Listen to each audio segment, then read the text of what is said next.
Hi guys, welcome back to my channel. So this is going to be a skincare routine on how I properly and effectively take off my makeup at night. If you wear makeup on a daily basis, which I do, it's important that you are effectively taking your makeup off, but then at the same time you're not stripping your skin of essential oils and things that it needs to be able to rejuvenate overnight. So I'm going to show you guys my quick routine.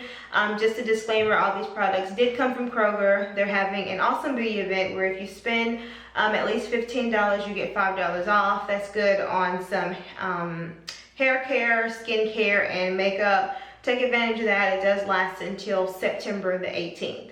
So with that being said, let's just jump right into the video.